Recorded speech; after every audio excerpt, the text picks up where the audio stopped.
Gente, tá, já está marcado aí.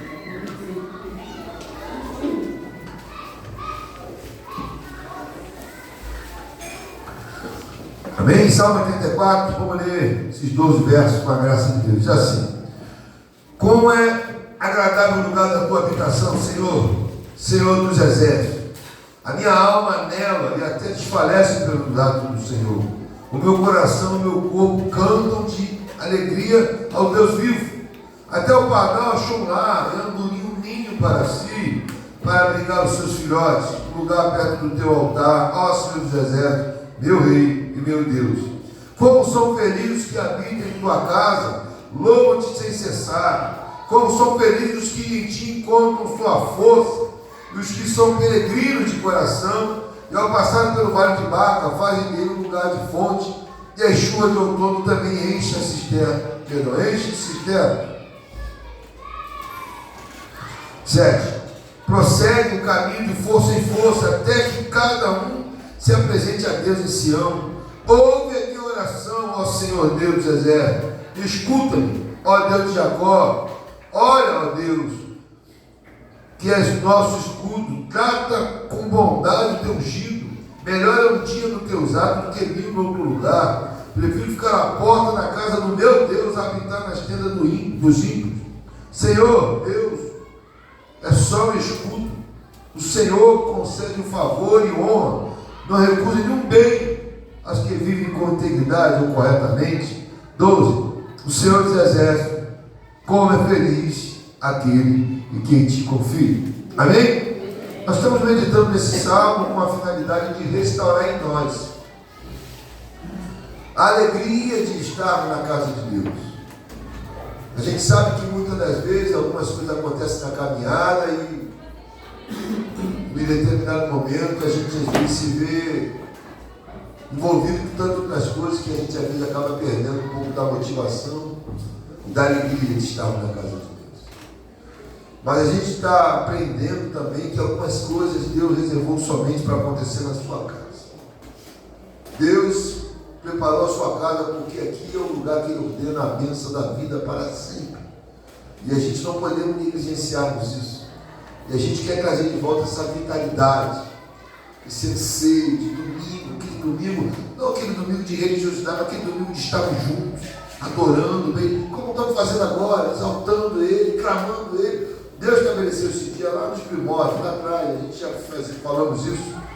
Então no Salmo 84 tem o Salmo da família de Corá, ainda que alguns atribuem que é o Salmo de Davi, mas o subtexto que na Bíblia, o autor colocou para livro de organização, ele atribui a família de Corá. Não importa, mas para a gente é o conteúdo. É alguém que era apaixonado pela casa de Deus.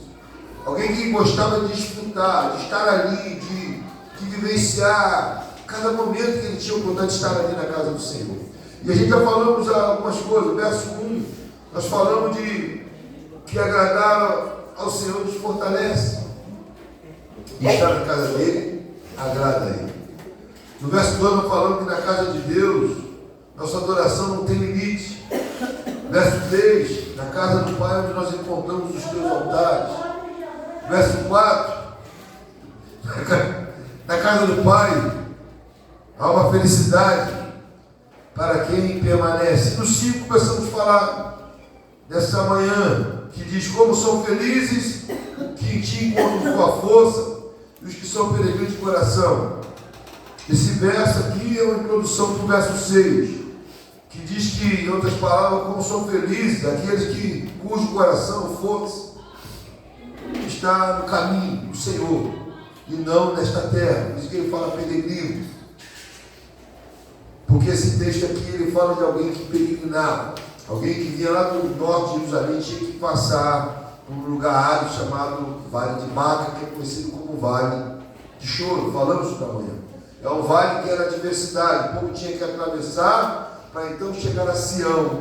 E Sião ficava ali a tenda construída por Davi para adoração e culto ao Senhor. E a gente viu então que era um lugar difícil, um lugar que representava toda a dificuldade, todo aquele cenário, com todas aquelas coisas. mas o povo mesmo assim, eles não olhavam para a dificuldade, eles ultrapassavam e venciam aquele deserto árido, porque eles queriam adorar o Senhor. Eles queriam estar na casa, eles queriam ter esse prazer, essa devoção, esse desejo ardente de estar presente na casa de Deus. E aí a gente viu então que o vale era um vale difícil. Mas a gente aprende aqui que quando nós temos o Senhor como alvo, nenhuma dificuldade é difícil. Nenhuma dificuldade é intransponível quando você e eu temos Deus pela frente. Quando você quer o Senhor, irmão, nada pode te parar. Quando você quer de fato estar com Deus, eu acredito que nada pode parar você. Porque o próprio Deus, ele plana o caminho para que você e eu passamos por um lugar seguro. E vou dizer uma coisa, meu irmão, tem muita gente querendo mais de Deus, mas infelizmente eles acham que o querer mais de Deus vai brindar ele de passar por alguma dificuldade. Pelo contrário, a Bíblia diz que Deus prova o nosso coração, se de fato, se é isso mesmo que nós queremos.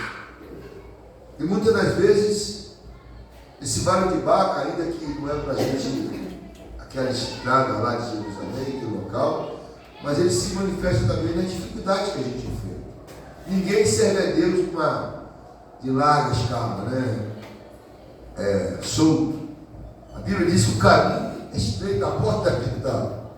Então, todos nós servimos a Deus, temos que enfrentar dificuldades. Mas Paulo diz o seguinte, que as lutas e a dificuldade desse tempo presente não se comparam com a glória que é divina. Então, Paulo é um homem à frente do seu tempo, ele projetava adiante.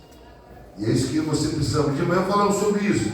E diz que, ao passar pelo vale de Baca, faziam dele um lugar de fonte. Por quê? Mudava a realidade? Não externa, mas interna. Porque quando eu quero o Senhor, eu posso estar passando por um lugar difícil, mas no meu coração está um manancial de água.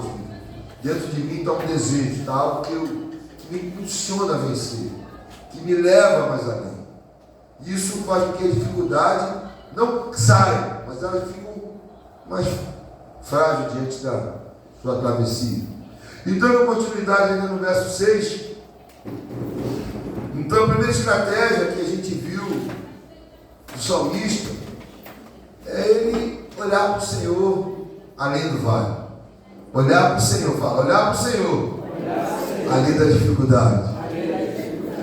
Isso na teoria a gente faz, mas na hora da dificuldade a gente às vezes a gente tem que sair dessa condição de mero ouvinte e colocar a palavra em prática. A gente precisa trazer isso para a nossa vida. A gente tem que olhar para Deus o tempo todo e não permitir que nada tire você do alvo da sua vida.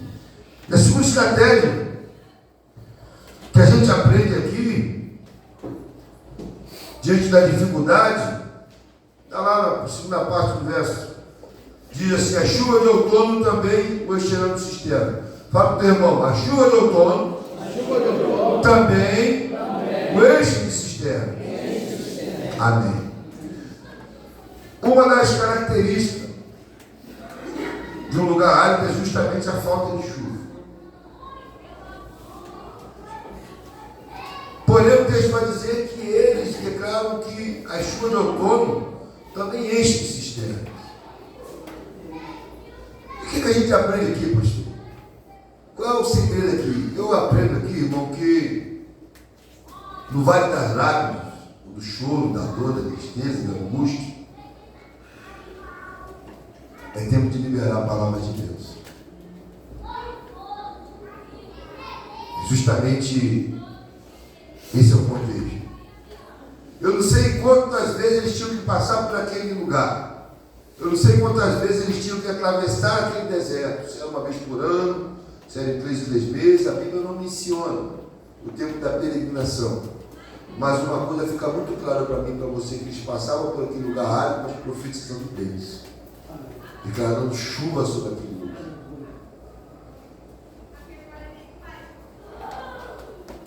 Passava pelaquela terra seca, Mas ele declarava bênção sobre aquele lugar. É por isso que ele diz que as chuvas, no lugar que não chovia, veja como é que a vida da gente é vivida pela fé. As chuvas de outono também enchem de cisterna. E declarou que aquele lugar, por mais difícil que podia estar, não ia ser de maneira nenhuma o impedimento. Pelo contrário, eles clamavam para que o Senhor investisse com ela.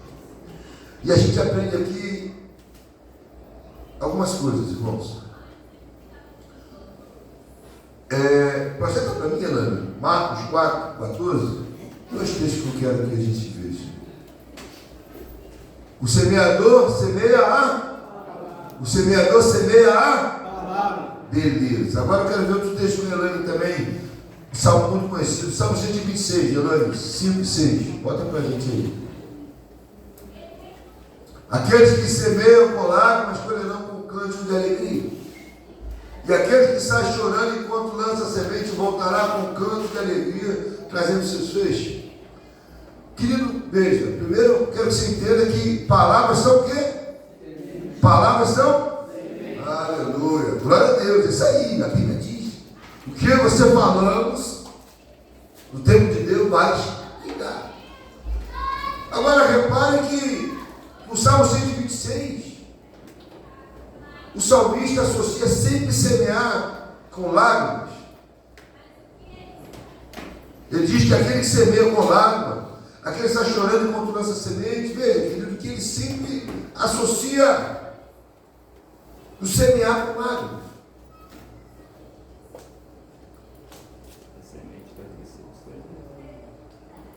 O que a gente entende aqui, meu irmão? É nas horas mais sombrias da nossa vida que você precisamos agir como alguém que crê na palavra. É nas horas mais difíceis que eu e você enfrentamos da nossa vida que a gente tem que fazer valer a palavra de Deus. Veja que ele associa semear com dificuldade. Veja que ele associa que aquele semeia está chorando. Aquele semeia está passando por alguma dificuldade. O problema é que muitas das vezes é que na hora da dificuldade que o crente deve ser cada vez mais crente, é só nessa hora que ele... Você compra uma pasta de dente, mal comparando, você aperta ela até o fim, o que vai sair dela ali? Você vai, né, quando ela acaba, tu pega o cabo da escova, vai lá, o que sai ali? Pasta de dente. O problema é quando o crente está passando dificuldade e não libera nada de crente. É justamente a hora que ele deveria levantar a sua voz, a hora que ele deveria se tomar uma posição e começar a semear. Mas pastor, hora do choro. A Bíblia diz que o choro é uma oportunidade para nós semearmos a palavra de Deus, irmão. A Bíblia não diz que as dificuldades elas são um empecilho, pelo contrário. As dificuldades que eu e você enfrentamos, elas são uma oportunidade. É por isso que o salmista diz que aquele que sabe que é chorando, veja, semeia chorando, irmão. É porque está difícil. Você está semeando chorando porque o cenário é complicado, a luta está intensa. O problema está estabelecido. É crise, é problema na saúde, é problema financeiro, é problema de relacionamento. Você está chorando, mas você não pode deixar de liberar o que é palavra. Amém. O médico diz, ó, vai morrer. Você chora, mas você fala, está arrependido em nome de Jesus. Minha vida está na mão de Deus. O casamento está em frangalho. Você está doendo, mas você semeia. O meu casamento vai ser restaurado. Porque a Bíblia nos dá essa base. Amém. Você entende isso? O ministério está difícil. Está complicado, mas você sente a pancada, chorando, mas você entende o quê? O Senhor vai inverter o quadro. É por isso que a Bíblia diz que tem que semear chorando, porque geralmente você semeia na dificuldade, irmão. Você semeia quando as coisas estão difíceis. E é justamente nessa hora que o crente, às vezes, ele não entende que ele tem que dar um passo de fé, ele recua. E já fica chateado, já fica aborrecido, já já não quer vir à igreja, não quer vir à célula, já não quer ir à oração, porque ele acha que aquela situação é para o fim dele, mas ele está esquecendo que todos nós que semeamos em tempo de lágrimas. Ninguém, pelo menos na Bíblia, você não vê ninguém semeando em tempos fáceis. É por isso que o texto diz: é semeando com choro. Por quê? Está difícil. A coisa está apertada. Mas é justamente nessa hora que eu e você temos o quê, meu irmão? A palavra de Deus a nosso favor. Tem que liberar ela. Tem que liberar. A gente não tem que dizer que o Senhor proverá somente aqui na igreja, não, é na sua casa, na tua família, no teu ministério, na sua saúde. Você não é crente aqui na igreja, você é crente como um todo. Você não é crente somente ao domingo. Você é que todo dia. E muitas das vezes o que a gente tem visto é que, na hora da dificuldade, as pessoas, em vez de levantar a voz, mas pastor, está difícil, mas está chorando mesmo, meu irmão. É chorando. É com tristeza no coração. É assim que funciona para todo mundo. É por isso que eles estão dizendo: eu estou passando por esse vale aqui, mas eu estou declarando chuva sobre esse vale. Eu estou passando por esse terreno árido, mas eu estou declarando chuva. Você está passando pela situação, começa a declarar as bênçãos de Deus. A palavra de Deus não falha, meu irmão. Passará dos céus, mas as minhas palavras, você tem a palavra de Deus no coração, proclama ela, declara ela sobre essa situação. Declare, que a palavra não falha. Irmão, vamos, pensa comigo aqui. Um agricultor, um cara que tem uma fazenda, perdão, cara, mas um moço, um homem que tem uma fazenda, tivemos aí uma agropecuária. Ele investe o quê? Milhões de sacas de semente, milhões de sacas, e planta ali. Tem um detalhe, mas não tem uma garantia que aquelas sementes vão vingar.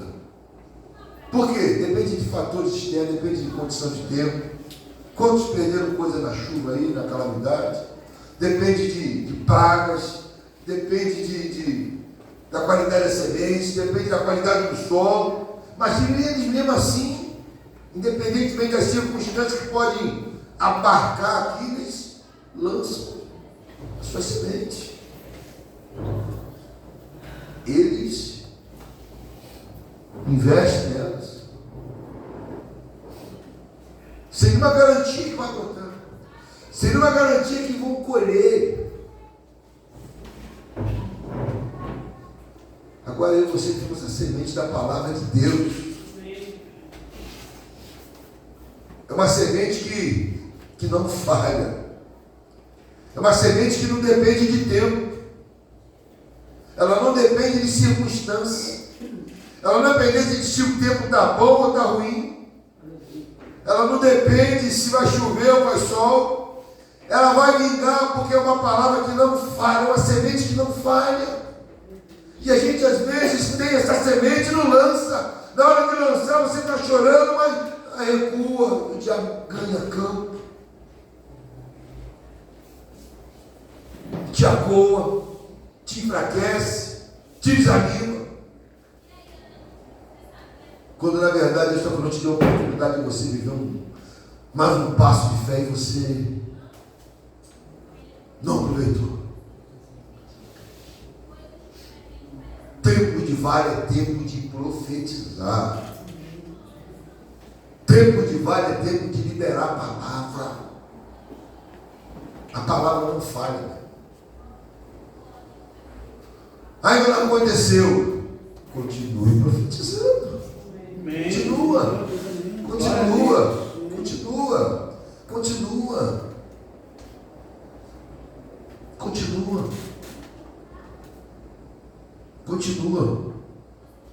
Alguém mandou você parar? Deus falou para? Não. Deus não manda a gente parar. Quem manda a gente parar é a voz do inimigo. Deus manda vai, continua. Clama a mim, responder-te-ei. Anunciar-te coisas grandes e ocultas que não sabes. Então, tempo de vale, é tempo de olhar para trás e voltar. Quem volta, quem retrocede, não agrada ao Senhor. Quem avança, alcança a vitória em nome de Jesus.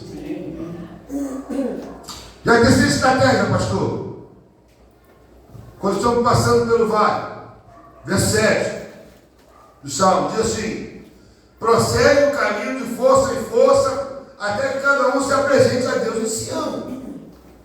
Vou ler novamente. Eu quero que você ler comigo. No 3, vai. Prossegue o caminho de força em força, até que cada um se apresente a Deus em Sião. O alvo é Sião.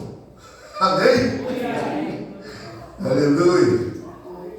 Irmão, prosseguir de força em força significa o quê? Esforço. Força em força significa esforço. Essa é a grande ideia. Significa que a caminhada precisa de esforço. E veja, até Sião. Por que até Sião, pastor? Até o fim. O alvo é Sião. Não adianta você se esforçar e parar na metade. Veja, de força em força até que todos se apresentam em Sião. Sião é o alvo, Sião é o término da caminhada. Então, o que a gente aprende? A vida cristã é uma vida de esforço até o fim. Essa é a mensagem. É por isso que a Bíblia diz que aqueles que esperam no Senhor renovam suas forças como águia corredor, não se cansarão. O Senhor é a nossa fonte de vida. Mas a vida cristã é uma vida de esforço até o fim. E essa palavra esforço, ela tem uma certa resistência no meio dos cristãos. Porque alguns cristãos, não sei onde ouviram, mas não sei de onde chegou, eles pegam alguma mensagem isolada e diz que Deus já fez todo o sacrifício. Deus já pagou o meu preço. A gente tem que entender o seguinte: não é mérito, mas esforço tem que ter. A gente confunde o seguinte, né? Lá, Davi diz o seguinte, o Salmo 51. O coração, eu escrevi aqui, deixa eu ver aqui para não falar besteira. Salmo 51, olha o que Davi diz: não te deleite em sacrifício, nem te agradas em holocausto, senão estaria. 17. O sacrifício que agrada ao Senhor, que agrada a Deus, é um espírito quebrantado e um coração quebrantado e contrito, ó Deus, não desperta. Veja, Davi não está falando aqui de esforço, ele está falando aqui, não te deleite em sacrifícios, nem te agrada em holocausto, senão estaria. O sacrifício que agrada, veja, a palavra sacrifício é aquela palavra ritualista lá, onde tinha que sacrificar um animal. Porque as pessoas elas confundem sacrifício com esforço. Sacrifício, biblicamente, é uma coisa. Essa o Senhor já fez por mim, por exemplo. Deus foi crucificado na cruz, Ele pagou o preço lá na cruz. Então, não confunda sacrifício com esforço. Então, o texto também, que o profeta Samuel fala para Saúl, é isso? Escrevi aqui também, quero ler com os irmãos.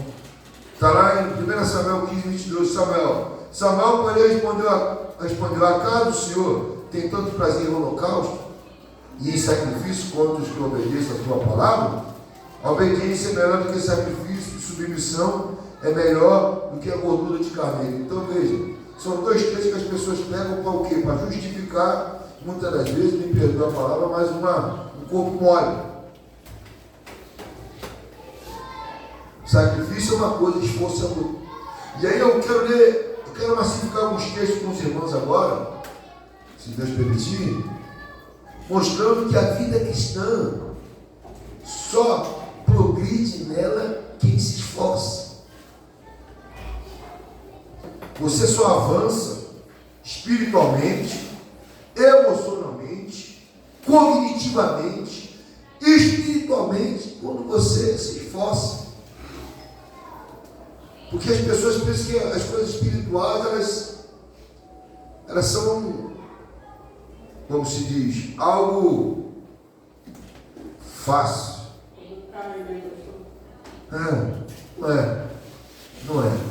Nunca vai ser. Nunca vai ser. As coisas espirituais, elas são vida. Jesus falou, as palavras que eu vos digo são espírito e vida. Jesus não vai, ele mesmo diz que não vai lançar pelas portas. Não vai fazer isso. Não vai lançar coisas boas a quem não prioriza. Salmo 24 diz que a intimidade do Senhor é para aqueles que o buscam. Então, eu quero alguns textos dos irmãos aqui, para a gente ver como a Bíblia fala de esforço. E desconstruir também, se você tem essa mentalidade de água com açúcar. Não vai nessa não, você vai ficar parado no tempo. Primeiro texto está em Colossenses 4, 12, 13. Estou esperando projetar aqui, olha. Colossenses 4, 12, diz: Epáfras, que é um de vocês, servo de Cristo Jesus, envia saudações. Ele está sempre batalhando por vocês em orações, para que, como pessoas maduras e plenamente convictas, continuem firmes em toda a vontade de Deus. No 13.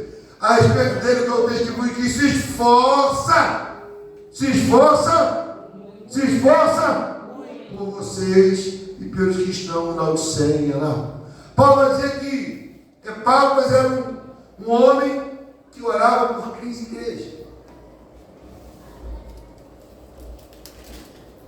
Se esforçava em quê? Em oração. Veja, oração requer esforço.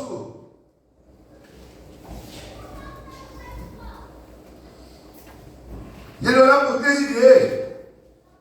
E eu estou falando, existe vida de oração sem esforço. Se você esperar que algo dentro de você pulse em você, dizendo, hoje eu acordei com vontade de orar. Acordei com vontade de jejuar hoje, tremenda, pastor.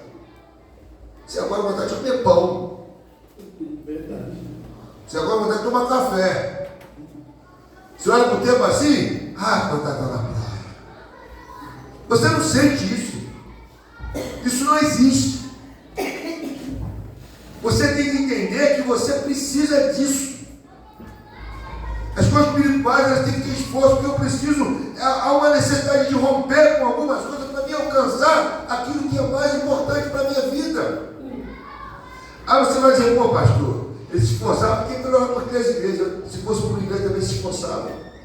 A Bíblia diz que ele não é fiel um pouco, não é fiel muito. Se ele orasse por ele está orando por 3 igrejas, porque ele já foi fiel na primeira.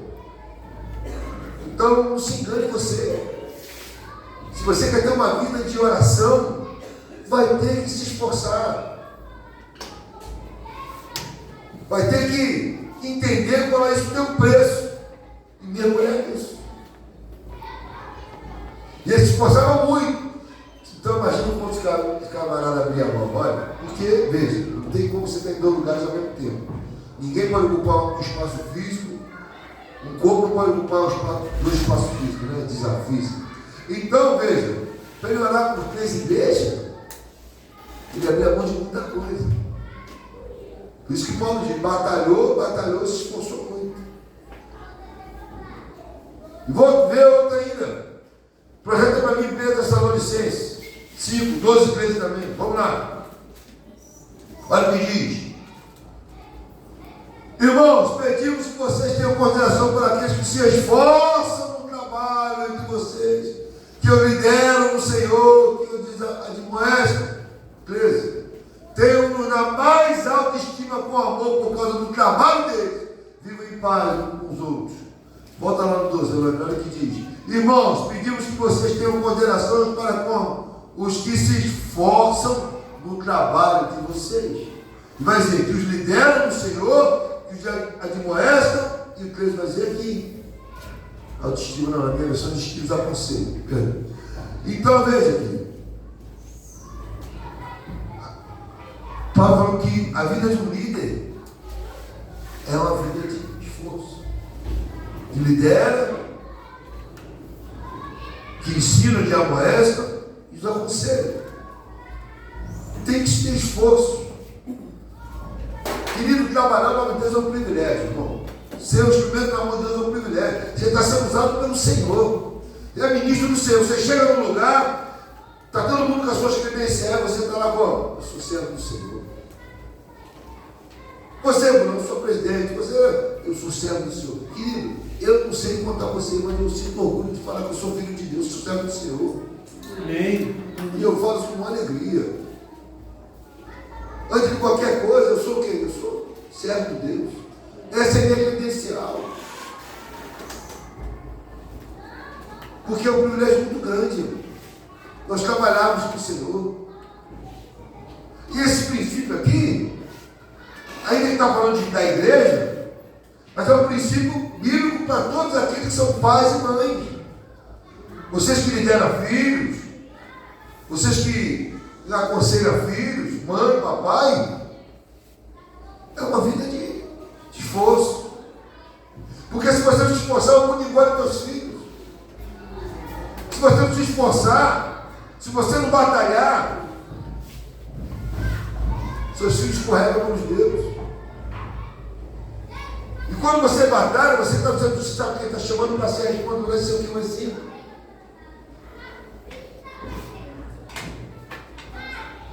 Servir a Deus por excelência é trabalho duro. Paulo diz que quem deseja episcopal é semente obra mesmo, mas tem um preço.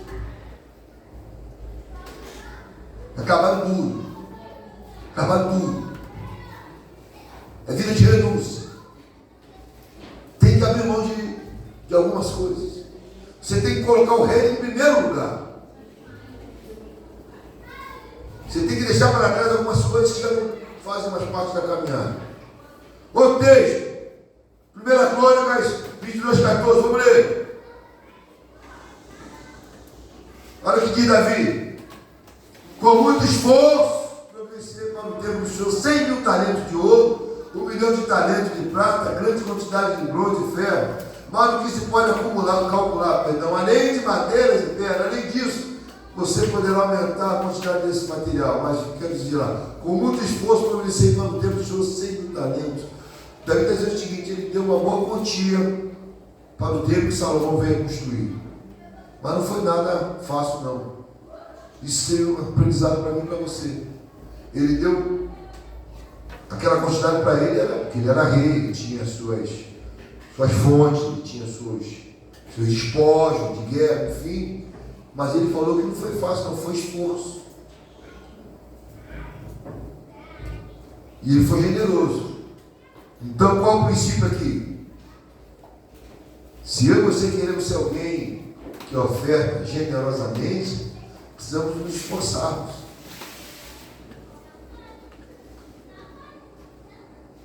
E esse esforço aí significa o quê? É abrir mão também.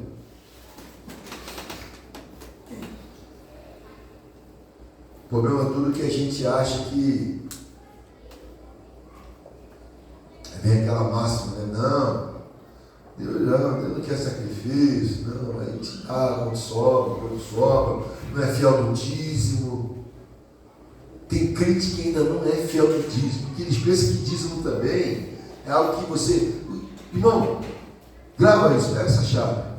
Tudo que é espiritual é batalha. Ainda que seja uma coisa simplista, como tirar o dízimo. Se fosse tão simples, muitos não deixavam de dar. Você acha que muitas das vezes você deixa de dar por causa de quê? É luta. O devorador não quer que você dê. E começa também a trazer pensamentos. Não dá, não. Os pensamentos que não é de águia, né? Que te limita. E você acaba caindo. Porque o diabo é a Bíblia que ele não derramou na mão como não buscando quem possa tragar. E às vezes as pessoas não dizimam. Por quê? Tudo que é espiritual é uma batalha. Não tem trajeto espiritual que você, se você soubesse, irmãos, tanto de demônio que circula você durante o dia, circula a sua casa, querendo tragar você não bobeava. É que Deus não permite mostrar porque a gente não vai suportar. Mas se você soubesse o tanto de demônio que tenta te destruir a tua vida, os princípios da palavra, os princípios de Deus, você não brincava com muitas coisas, não. Você levava as coisas muito mais a sério. Você era muito mais, podemos dizer, crente. O problema é que as pessoas pensam que a batalha é porque a gente não a vê, a gente acha que ela não acontece. Mas eu vou dizer uma coisa para você: a Bíblia, quando diz que o mundo jaz maligno, é porque tem um plano arquitetado para te engambelar. E para dizer que uma da vertente dele, da atuação, o quê? Chama-se o quê? O engano. Ele é enganador. Vamos lá, dá mais um minutinho. Quem me dá mais 5 minutinhos? Levanta a mão aí. 5, 10, 15, 25. Então tem mais 30 minutos aí. Brincadeira, gente. Vamos terminar já. Vamos lá. Hebreus 12, 14. Se esse mais um som. Projeta pra gente, Elane. Pela fé. É 11, é 12. É 12? É 12? Eu falei errado. É 12, né? É 12, 14, Elane. Por favor, me ajuda aí. Quando eu falo que tudo é estudo espiritual, tem esforço, é o que diz. Busquem.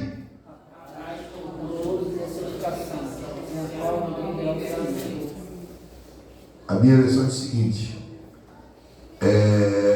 esforcem-se, que é o original, para viver em paz com todos e para serem santos. Sem santidade ninguém verá o Senhor. Duas coisas que o texto está mandando é você nos esforçar. Primeiro, para viver em paz. Viver em paz requer esforço. Esforço de abrir mão. A vida quer matar o vizinho. A vida da mulher quer matar o marido. Eu não vou perguntar quantas mulheres queriam já matar o marido aqui, para não ter problema aqui. Mas, sabe? Mas requer esforço, porque para você não fazer a sua vontade. Você tem que lutar contra você mesmo, contra a sua vontade. E aí outra coisa que ele ensina também, olha, esforça para viver em santidade, esforça-se para ser separado, esforça-se para você não cair no conto do vigário e fazer as coisas que as pessoas lá fora fazem. Esforça-se para você não ser seduzido pelo mal. Tem que ter esforço, senão você é traído, senão você é seduzido pela serpente. Lá em Números diz que quando Balaão foi profetizar contra o povo de Israel, diz que lá, quando o povo de Israel não vale nem, mas tem muito crente, infelizmente, se dando encantamento, sendo seduzido por coisas, seduzido porque estão embaraçando a santidade. A gente não pode negociar nossa santidade. Temos que se esforçarmos para ser o quê? Santo. Espera aí, pastor. Eu já sou santo. Deus nos tornou santo. Amém. Eu creio nisso. Mas para manter santidade depende de você. Deus tornou santo. Agora a manutenção é contigo. A sua escolha vai dizer se você vai permanecer, vai aumentar, vai largar a tenda da santidade ou vai pular fora do barco. Deus tornou santo. Quando o Espírito Santo habita em você, você para santo. Agora, o que o Paulo diz lá? Se viver na carne, se viver no Espírito, se andar no Espírito, vai viver as coisas do Espírito. Se, porém, andar na carne, vai fazer o quê? E você decide. Então se esforce para manter a vida de santidade. Querido, vou te ensinar o segredo. Há felicidade numa vida de santidade. Que o mundo para que ser santo é aquela cara de boi morreu, não posso nada. Você pode ver todas as coisas, mas você tem que colocar assim, está te edificando? Aquilo está construindo o que na sua vida? Aquilo está somando em que na tua casa? Aquilo está fazendo de bem o que na sua casa? Então faça, busque as coisas por excelência que está fazendo. Para terminarmos aqui, o último, esse é conhecido, Josué 9. O que diz lá? Vamos ler Josué 9 para a gente terminarmos aqui. Eu calmo, até meia-noite eu espero.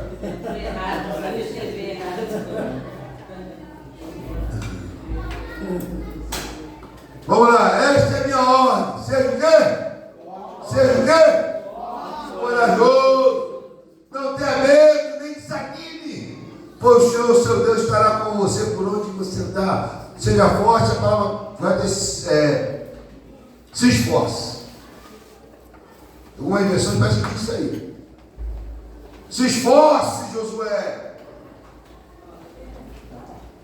Por fim, temos que se esforçar, veja, para obedecer a Deus.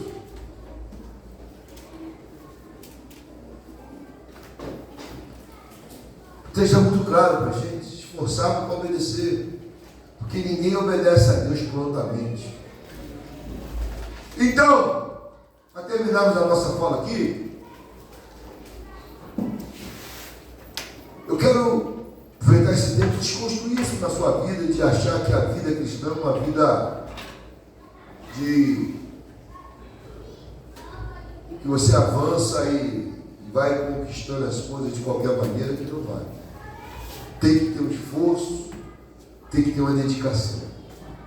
Mas eu quero dizer uma coisa para você: vale a pena. Vale a pena. Vale a pena, porque a Bíblia diz o seguinte: olho não viu, nunca subiu o coração do homem, mente algum imaginou aquilo que Deus preparou para aqueles que o amam. Deus tem coisas grandes para você. Que Deus te abençoe nessa noite. Vamos terminar esse culto. Aí, ó. Coisa linda. Aniversário, Beck.